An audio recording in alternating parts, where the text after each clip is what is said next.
Dans un monde où la magie règne en maître et où chaque personne naît avec un sceau magique qui détermine ses pouvoirs magiques, il existe un héros qui est né avec 3 de ces sceaux. Il s'appelle Gaius, maître du sceau de la création, de la puissance et du tir rapide. Tous ces sceaux, qu'il maîtrisait, lui donnaient une force incroyable, à tel point qu'il pouvait tuer les plus grands démons d'un seul coup de taille. Cependant, Gaius est un perfectionniste et regrette de ne pas avoir le dernier sceau, qui pourrait l'aider en combat rapproché. Incapable de trouver une solution pour obtenir le sceau, car les sceaux obtenus à la naissance ne peuvent être remplacés, Gaius élabore un plan. Après avoir tué son dernier adversaire, il utilise tous les pouvoirs de ses sceaux et procède à son propre anéantissement en utilisant ses propres pouvoirs. Plusieurs milliers d'années plus tard, comme promis, Gaius renaît sous les traits de Mathias Hildesheimé, fils d'un célèbre enchanteur nommé Castor. Lorsque Mathias quitte sa maison dans l'espoir d'être admis à la 2e Académie royale de la capitale, il voyage avec un homme qui l'emmène en voiture. En chemin, ils sont attaqués par un monstre qui vit dans les environs et que Mathias parvient à vaincre d'un seul coup. Une fois arrivé à la capitale, notre héros, désormais surpuissant, se rend tranquillement chez le forgeron local. Il y aperçoit une jeune fille qui supplie le forgeron de créer une épée à partir d'une pierre magique enchantée dans les heures qui viennent. Le forgeron affirme qu'il est littéralement impossible de faire une telle chose. Voulant tester les limites du sceau, Mathias surgit dans la conversation et propose son aide. Le forgeron est amusé par l'excès de confiance du garçon et, malgré ses réserves, accepte de fabriquer l'épée qui sera ensuite enchantée par Mathias. La jeune fille se présente comme Alma, venue fabriquer l'épée pour son ami Luri. Luri arrive également sur place et Mathias est immédiatement fasciné par la belle dame. Techniquement, comme il s'est réincarné, cela ne pose pas de problème. Mathias lance le sort et il ne lui faut que quelques secondes pour enchanter l'épée. Personne ne le croit, mais lorsque Luri essaie l'épée, elle peut couper une table en un instant. Le forgeron est tellement stupéfait qu'il supplie Mathias de lui créer une épée supplémentaire en guise de faveur. Mathias se rend ensuite à l'examen d'entrée à la 2e Académie royale et, après le discours du directeur Édouard, il retrouve Luri et Alma, qui sont également présents à l'examen d'entrée. Luri réussit à battre l'examinateur lors de l'épreuve, car l'épée que Mathias lui a fabriquée parvient à couper l'épée de l'examinateur en 2. Pour l'épreuve de duel, Mathias est défié par le capitaine Gil, le chef des chevaliers royaux, après avoir entendu l'histoire de la fabrication de l'épée de Luri par Mathias. Cependant, comme la plupart des gens dans le monde considèrent Mathias comme faible à cause du sceau avec lequel il est né, également appelé le sceau de l'échec dans le monde, Gil sous-estime sa puissance et est immédiatement vaincu par lui. L'étape suivante est l'entraînement à la cible magique et tout le monde semble prêt à utiliser ses sorts. Néanmoins, il décide d'utiliser ses pouvoirs et, sans utiliser de mots pour invoquer la magie, libère une aura qui finit par détruire toute la zone du terrain où se trouvaient les cibles. Mathias est naturellement sélectionné pour l'académie et heureusement Alma et Luri le sont aussi. Le premier jour, Mathias est convoqué dans le bureau du directeur Édouard, mais pas parce qu'il a détruit le champ d'entrée, ce qui a causé plusieurs atrocités économiques pour l'académie, il a déjà résolu le problème. Édouard veut que Mathias apprenne à tous les membres de l'académie à faire de la magie sans parole. Il explique à Mathias que le monde a perdu la capacité de lancer des sorts sans parole et que cela est dû en grande partie à la première académie royale. C'est elle qui fixait le programme d'études et qui accueillait surtout les étudiants qui possédaient le sceau de la création ou, comme il l'appelait, le sceau de la gloire. Comme la plupart des nobles et des personnes de haut rang y envoyaient leurs enfants, l'académie avait beaucoup d'influence sur le palais. Édouard demanda à Mathias de battre les élèves de la première académie royale lors du prochain concours en utilisant sa magie sans sortilège, afin de prouver que ses méthodes étaient meilleures et peut-être de convaincre le roi de changer le programme d'études. Mathias, désireux de tester ses pouvoirs, décide de participer au tournoi. Le jour du tournoi, à l'extérieur du stade, Mathias se prépare une dernière fois. Luri et Alma, qui sont là pour le soutenir, lui disent qu'il pourrait y avoir des personnes dangereuses de la première académie qui pourraient participer au combat en tant qu'élus magiques. Mathias n'a aucune idée de ce que les filles veulent dire, mais il décide d'utiliser la magie de détection pour lire la puissance de ses adversaires. Il découvre que l'un d'entre eux est presque 10 fois plus fort que lui et dégage une aura démoniaque. Il demande aux filles si les démons existent encore et elles lui répondent que les démons sont toujours une grande menace pour l'humanité. Dans sa dernière vie, il a tué tellement de démons qu'il était au bord de l'extinction et il en conclut que les survivants ont peut-être dû se repeupler et exercer des cruautés en son absence. Mathias entre dans le stade et se rend immédiatement compte que son adversaire est en fait un démon. Il se retrouve donc à 3 contre 1 dans un combat. Mathias n'avait aucune chance de s'en sortir. Il ne fallut même pas une minute au puissant héros pour révéler la véritable identité du démon à toute l'assistance et le tuer. Après avoir tué un vrai démon à main nue, ou plutôt avec une épée, Mathias est convoqué dans la chambre du roi avec Édouard. Le roi, reconnaissant des actions de Mathias, lui propose de le nommer seigneur, mais comme la nomination d'un nouveau seigneur alors qu'un démon vient de s'infiltrer dans la ville ne ferait que semer la panique et l'agitation parmi les citoyens, il décide de ne pas le faire. Le roi offre alors à Mathias une double épée enchantée donnée par le forgeron, qui s'avère être la même épée que Mathias a fabriquée pour lui et donc, après s'être embrouillé, le roi demande ce que Mathias aimerait avoir. Mathias demande l'accès au donjon et le roi accepte. Il semble n'avoir aucune utilité pour les donjons et les accorde à Mathias qui connaît l'importance réelle de ces lieux. Après avoir réglé la question des récompenses, le roi entre dans le vif du sujet et demande à Mathias de l'aider à régler le problème des démons, car tous les élus magiques ont soudainement disparu après l'incident avec les démons, ce qui signifie qu'ils étaient probablement des démons eux aussi. De plus, les élus vivaient ici depuis plusieurs siècles, il y avait donc des démons dans la ville. Mathias leur annonce que les démons vont sans doute bientôt lancer une attaque de grande envergure et propose de créer une barrière pour empêcher toute attaque de grande envergure. Le roi accepte ses plans et lui dit d'utiliser tous les objets de son trésor pour l'aider. Mathias découvre des objets qu'il avait créés dans son ancienne vie. La première épée, créée par lui-même sous le nom de Gaius, et un pendentif magique qui augmente les EXP. Mathias prend Luri et Alma comme groupe et les emmène dans les donjons. Pendant les premiers niveaux, Mathias apprend à Alma à enchanter ses flèches et à tirer des flèches qui ne ratent jamais. Le groupe bat de petits monstres et gagne de l'EXP, tandis que Mathias et Luri cassent littéralement les murs pour récupérer des métaux. Après quelques instants, ils décident de descendre encore quelques étages et Mathias laisse les filles s'amuser à tuer de petits monstres. Peu après, il crée une barrière autour d'eux et ils se dirigent vers le 25e étage. Les filles l'avertissent que seul Géode Gaius a réussi à atteindre le 24e étage et au-delà, et qu'il ne doit donc pas tenter quelque chose de semblable. Cela l'intéresse un instant, mais Mathias pense que ce n'est qu'une coïncidence que son nom d'autrefois corresponde à celui de leur dieu. Il saute au 25e étage et affronte le chef d'étage. Le serpent Arcade se présente dans toute sa gloire. Il est si énorme qu'il couvre presque tout l'étage et son venin est si toxique qu'il peut faire fondre le sol. Mathias ne pouvait pas le battre. Notre héros hyperpuissant utilise l'épée qu'il a prise plus tôt pour couper la tête de la chose d'un seul coup.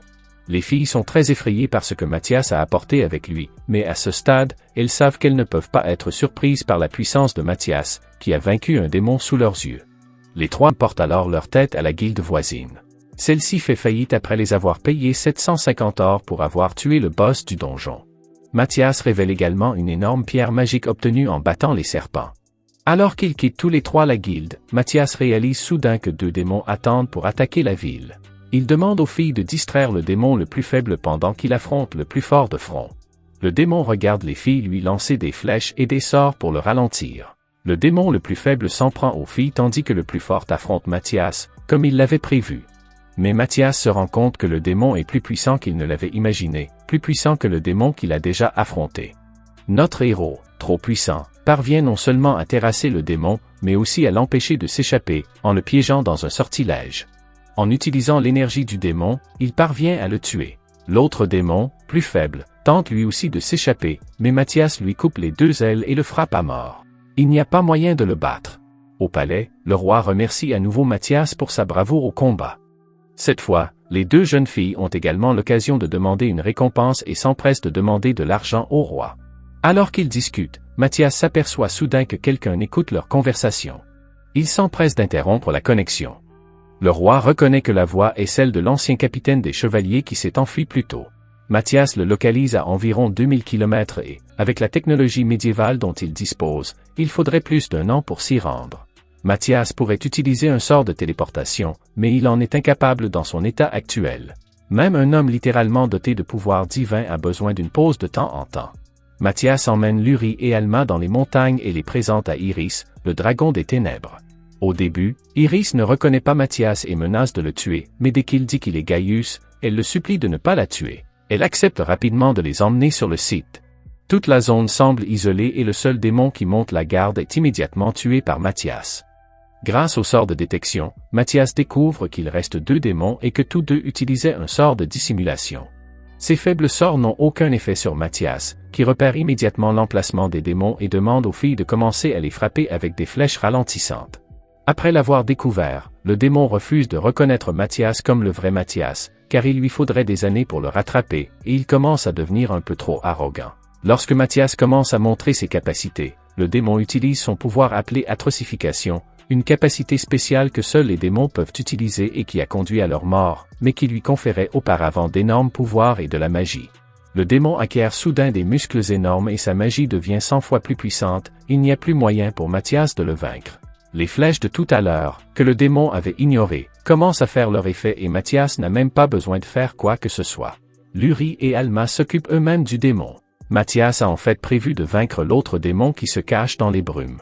Les démons l'affrontent, plusieurs années de règne démoniaque après la mort de Gaius les ayant rendus si arrogants que même ce démon commence à se vanter de sa puissance. Après un bref combat, Mathias maudit le démon en lui jetant un sort qui surcharge sa magie et le fait exploser sous l'effet de sa propre magie.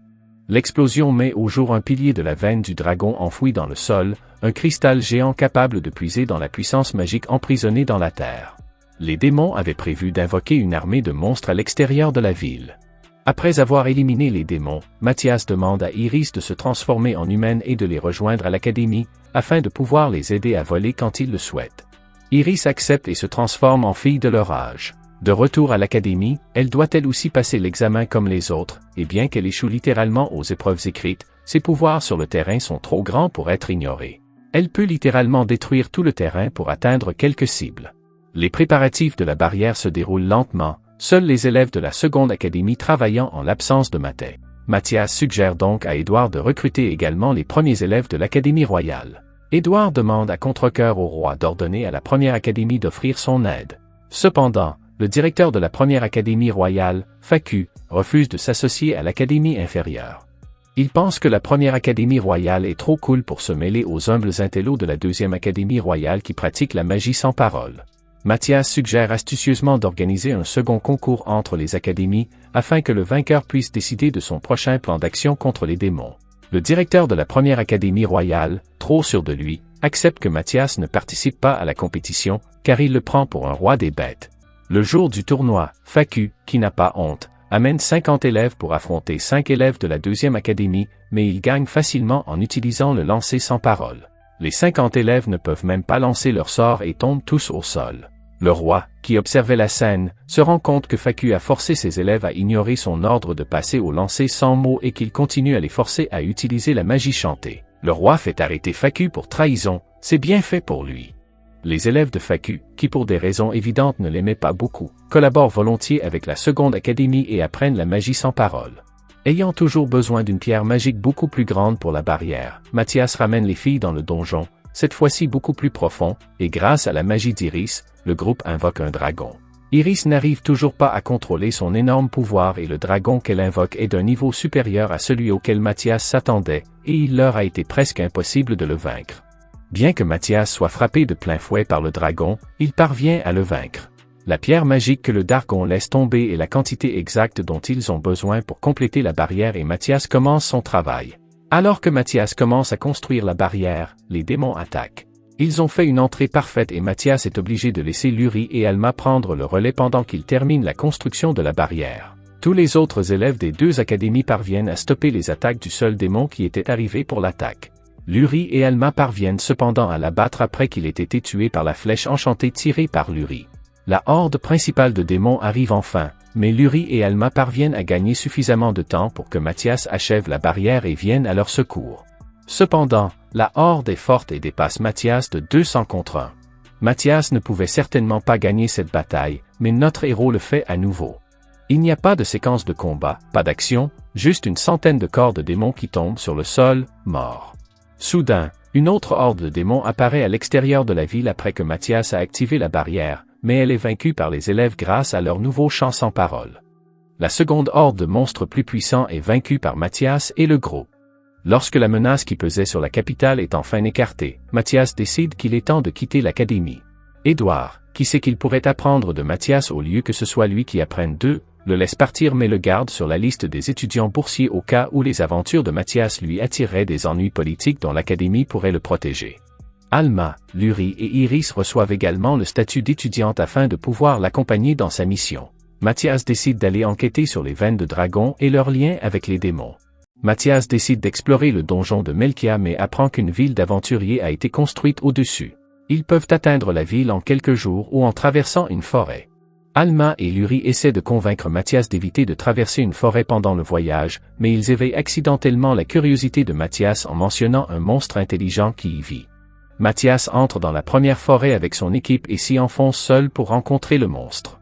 Il sent qu'il y a quelque chose de plus puissant que tous les monstres qu'il a déjà combattus, car ce monstre commande aux autres monstres qui l'entourent. Un monstre intelligent et puissant est certainement difficile à vaincre, mais pas pour Mathias. Il vainc facilement le monstre et revient avec un énorme sanglier pour leur dîner, juste pour la frime. Après avoir atteint Melkia, le groupe apprend que le seigneur Melkien a volontairement rendu la ville dangereuse et qu'il contrôle entièrement la guilde des aventuriers. Le seigneur fait faire aux aventuriers n'importe quel travail qu'il leur confie. Le seigneur envoie également les aventuriers dans les donjons sous la ville et leur fait combattre des monstres puissants, ce qui fait que la plupart des aventuriers reviennent d'une chasse aux monstres gravement blessés. Mathias propose d'aider les aventuriers et d'utiliser sa magie de guérison. Les médecins tentent de l'en empêcher car il n'est qu'un enfant, mais Mathias prouve qu'il est encore plus compétent que les médecins. Notre héros surpuissant apprend alors des médecins que le précédent seigneur est décédé de façon suspecte sans même avoir eu la moindre maladie, ce qui l'amène à soupçonner le nouveau seigneur d'être un démon qui rend l'aventure aussi dangereuse que possible afin de tuer les aventuriers les plus forts. Il envoie une lettre secrète à Édouard pour qu'il la transmette au roi, puis prévoit de passer la journée du lendemain à chasser le monstre qui a blessé les aventuriers. L'équipe n'a aucun mal à tuer le monstre dans le donjon, ce qui suscite l'intérêt du seigneur. Lorsque Mathias et les autres vont rapporter le meurtre à la guilde, il dit à la dame que les 3 filles ont tué le démon et qu'il n'a même pas levé le petit doigt. La dame rapporte cela au seigneur, croyant que Mathias n'était qu'un pion pour les filles qui étaient les véritables bêtes de l'équipage. Dès qu'ils quittent la guilde ce soir-là, un groupe d'aventuriers se met à les suivre. Ils ont été payés par le seigneur pour que Mathias et sa bande se soumettent au seigneur. Les aventuriers stupides se jettent sur eux et font prisonnier Mathias, croyant qu'il est le membre le plus faible de l'équipage. Mathias aurait peut-être été un peu plus gentil, car Iris se contente de les frapper jusqu'à ce qu'ils s'évanouissent. En réponse à sa lettre, le roi envoie son mandataire royal, Eik, pour ordonner à Mathias d'arrêter le seigneur. Eik dit à Mathias qu'il peut demander de l'aide pour battre les gardes personnels du seigneur, mais Mathias n'est pas d'accord. Il fait irruption à la porte principale du manoir du seigneur et bat chacun des 100 gardes rassemblés là en un seul coup. C'est trop facile pour notre héros, il est comme l'homme au coup de poing unique de ce monde, mais au lieu de coup de poing, il utilise la magie. C'est un homme à sortilège. Mathias fait perdre connaissance à l'homme et le remet à Lake pour qu'il le ramène à la capitale. Mathias se rend alors compte que les démons qui contrôlent Melkia ont trouvé la veine du dragon du donjon et ont convoqué une horde de monstres à l'extérieur de la ville. Mathias quitte Luri en échange de la remise en état des veines et de l'élimination de l'aura démoniaque qui s'en dégage, tandis qu'Iris et Alma la protègent contre les monstres qui pourraient apparaître. Mathias, quant à lui, part battre les démons qui contrôlaient les veines. En écoutant les conversations télépathiques des démons, Mathias se rend compte qu'un démon de rang encore plus élevé se trouve ailleurs et conseille le démon sur la façon de battre Mathias. Le maître démon semble connaître le sorcier Gaius, ce qui signifie qu'il est très vieux, intelligent et puissant.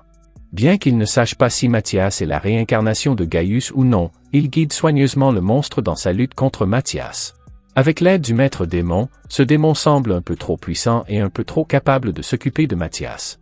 Il commence à montrer qu'il est en fait une plus grande menace, il peut certainement battre Mathias. Mathias utilise rapidement sa magie de barrière pour bloquer la connexion du démon avec son maître et le submerge en lui séparant la tête du corps. De retour au niveau supérieur, Luri rétablit la veine et se débarrasse de l'aura démoniaque, ce qui fait disparaître les monstres invoqués à l'extérieur de la ville. Au moment où Mathias décide de sortir, le maître démon intercepte sa télépathie et les 2 hommes se menacent et décident de se rencontrer à l'avenir. Enfin, Mathias s'enthousiasme à l'idée d'un véritable défi. Pendant l'appel télépathique, Mathias a capturé la signature magique du démon dans une pierre magique pour une raison quelconque et pense qu'avec un artefact qu'il a créé il y a des milliers d'années en tant que Gaius, il peut le traquer.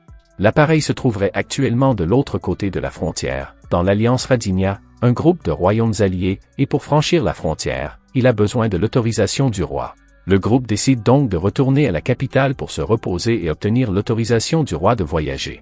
De retour à la capitale, après avoir constaté que Mathias et Iris avaient tout cassé et craignant que d'autres étudiants comme eux n'arrivent, l'académie est démolie pour faire place à une nouvelle académie améliorée. Le groupe reste dans les parages assez longtemps pour participer à la construction de l'académie.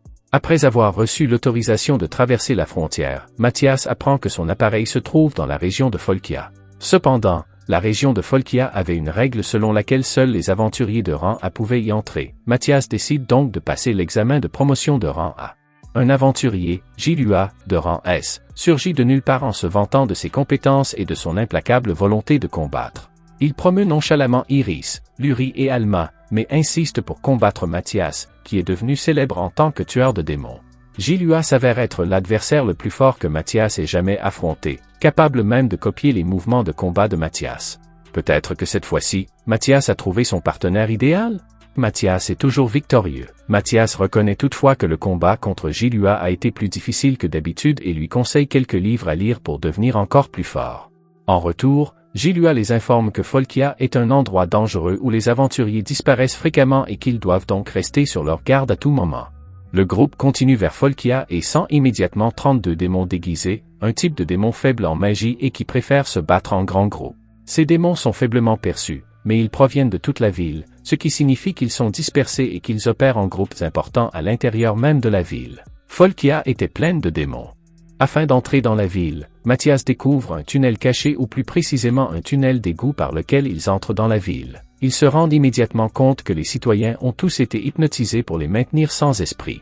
Ces citoyens marchent comme des zombies d'un endroit à l'autre, leur destination finale étant la grande usine au centre de la ville. Ils étaient utilisés comme des marionnettes pour travailler dans cette usine. Mathias utilise sa magie pour annuler l'effet du sort sur son groupe et sur lui-même. Ils se font ensuite passer, avec un certain succès, et s'infiltrent dans l'usine pour découvrir que les citoyens sont utilisés pour raffiner le minerai de démon de Lanquin. Une tonne de ce minerai raffiné peut être utilisée pour fabriquer une bombe suffisamment puissante pour détruire un pays entier. Bien qu'il soit si rare de collecter une tonne pendant des décennies, il était clair que les démons étaient en train de faire quelque chose et qu'il fallait les arrêter.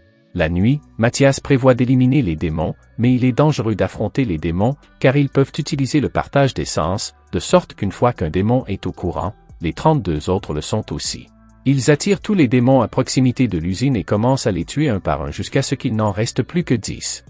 Les 10 restants décident d'utiliser de petits morceaux de minerai pour faire exploser la ville. Syke Gilua apparaît soudainement avant qu'ils ne puissent avancer dans leur plan et tue instantanément 9 des 10 démons, seul le chef des démons restants. Gilua le combat seul en duel sous le regard de Mathias, heureux de constater que Gilua a déjà amélioré son lancer de sorts, ce qui indique clairement qu'il a étudié. Gilua était fort, mais il n'est pas Mathias et, après un long et difficile combat, le diable est vaincu, mais pas encore mort. Le sort jeté aux villageois se brise et le diable s'écroule sur le sol. Dans son dernier souffle, le diable reprend soudain pied et transmet le message qu'il sera bientôt ressuscité, avant de se désintégrer dans les airs. Mathias réalise que le maître démon responsable de Melkia contrôlait également le diable par le biais de la nécromancie pour transmettre le message. Gilua nomme le contremaître de l'usine nouveau seigneur de Folkia et se sépare de Mathias. Le groupe poursuit son voyage et atteint finalement les ruines qui cachent l'appareil. Mathias semble un peu trop familier avec l'endroit et l'équipage commence à se méfier de lui, mais il se force à dissimuler le fait que c'est lui qui a construit les ruines. Grâce à son appareil, Mathias confirme que le maître démon s'appelle Zardia et qu'il a été scellé il y a longtemps. Les démons n'ont pas été tués et ont été scellés parce qu'il était trop puissant pour être tué, tout simplement impossible à tuer, et donc les gars de l'époque ont fait le geste su et l'ont scellé dans cette pierre magique. En réalisant la véritable identité du démon, Mathias est certain qu'à ce stade, il est trop faible pour vaincre Zardia, et même s'il était assez fort, leur combat détruirait probablement le monde et pousserait l'humanité à l'extinction. Son seul espoir est de retrouver la meilleure épée qu'il a forgée durant sa vie de Gaius. Il découvre que l'épée se trouve à la capitale même et plus précisément dans le trésor du roi. Pour leur éviter un long voyage de retour, Iris se transforme en dragon. Alors qu'ils sont sur le point d'atteindre la capitale, Zardia ressuscite enfin. Le démon apparaît enfin dans toute sa gloire pour empêcher Mathias de trouver l'épée. Mathias envoie cependant Luri et Alma chercher l'épée tandis qu'il retient Ardia aussi longtemps qu'il le peut. Mathias sort son épée et Zardia sort la sienne, et comme un démon, il n'a pas d'honneur car au lieu de viser Mathias, il vise et réussit presque à tirer sur Iris, la tuant presque instantanément sous le coup. Ailleurs, Luri et Alma atteignent le palais du roi et demandent l'accès au trésor pour trouver l'épée pour Mathias et il y a un soldat stupide qui pense qu'ils sont là pour voler des choses dans le trésor. Si ce soldat avait regardé à l'extérieur des fenêtres du château, il n'aurait pas manqué de voir un démon se battre contre un dragon et un enfant. Le roi le réprimande et le condamne probablement à mort plus tard, et donne aux filles l'accès au trésor. À l'extérieur, Mathias, pour la première fois, est à peine capable de suivre Zardia. Il est blessé et craint qu'en l'état, il puisse battre Zardia, mais que sa vie soit en danger. Pendant la bataille, comme le font tous les méchants classiques, Zardia révèle que tous les démons que Mathias a vaincus ont été ressuscités à l'intérieur de la barrière. Tout comme la nécromancie avec le diable, Zardia a réussi à ranimer tous les démons morts à l'intérieur de la capitale pour qu'ils reviennent à la vie et tuent Luri et Alma. Alors que les filles se précipitent à l'extérieur avec l'épée qu'elles ont trouvée, plusieurs démons que leur groupe avait vaincus commencent à intervenir. Le soldat stupide de tout à l'heure se rachète en les sauvant de l'une des attaques fatales du démon. Cependant, un démon très puissant fait son apparition et fait basculer la bataille du côté des démons. Luri et Alma sont sauvés par Édouard et les élèves de l'académie. Ils parviennent à capturer et finalement à tuer le démon pendant que les filles jettent l'épée à Mathias. Mathias tend la main pour saisir l'épée et au moment où il la tient, Zardia plante son épée dans le dos du héros et le transperce de part en part. Mathias, le sauveur du monde, était mort. Mathias revient à la vie, révélant que l'épée était la plus puissante qu'il ait jamais créée. Si le porteur meurt, sa force vitale est utilisée pour le ressusciter.